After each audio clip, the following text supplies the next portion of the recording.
semblerait que le Y soit une lettre importante en management et qu'elle incarne, à l'instar du chromosome du même nom, une vision assez testostéronée de cette discipline. Ainsi, les injonctions y croire, y aller, y être peuplent les entreprises chargées de motiver, remotiver, agir de façon presque guerrière. On a d'ailleurs longtemps puisé dans les récits de guerre pour enseigner la stratégie et dans le commandement militaire pour souder les équipes. L'armée ne s'y est pas trompée, puisqu'elle propose de nombreux stages d'entraînement pour cadres en formation ou étudiants se destinant à entraîner leurs collaborateurs comme on part au front. Le Y a aussi un léger parfum de bricolage, avec le savoir y faire, qui renvoie à un savoir basé sur l'expérimentation, l'essai-erreur, encore bien illégitime quand on parle sérieusement plan d'action stratégique, business plan ou autre gestion de projet. Jusqu'à présent, seule une fonction comme la vente s'y était risquée, tant elle reste marginale dans les organisations.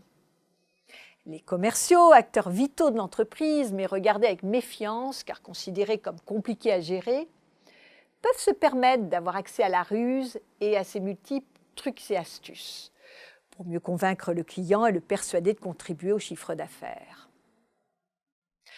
On comprend de mieux en mieux avec les cruelles désillusions causées par un excès de rationalité que le savoir y faire possède certainement, sous ses airs voyous, un potentiel immense à creuser.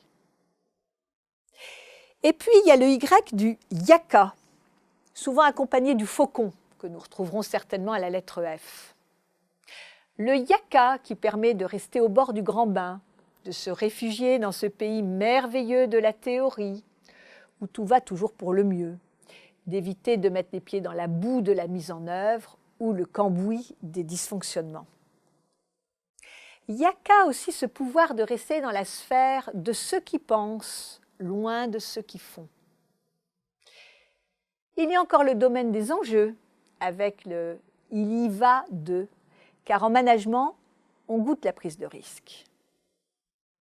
On aime aussi l'ambition, quand on s'y voit, tout en haut de l'organigramme ou grimpant à une de ses hautes branches.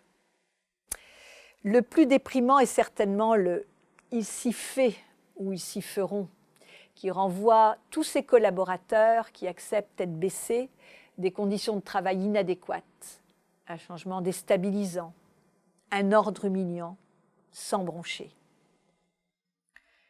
Et je ne peux pas ne pas évoquer la théorie Y de MacGregor, qui décrit des salariés résistants et tout sauf motivés, en opposition à la théorie X, des collaborateurs positifs et engagés. Enfin, il est comme une évidence d'évoquer la fameuse génération Y, qui cause bien des soucis aux managers X ou W, c'est-à-dire les générations précédentes. Cette génération qui veut faire du yoga plutôt que de s'y mettre au travail.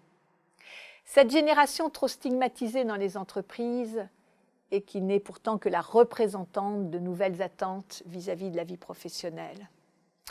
Alors que le Graal du management est d'entendre dire des « yeah » ou des « yalla » enthousiastes au travail.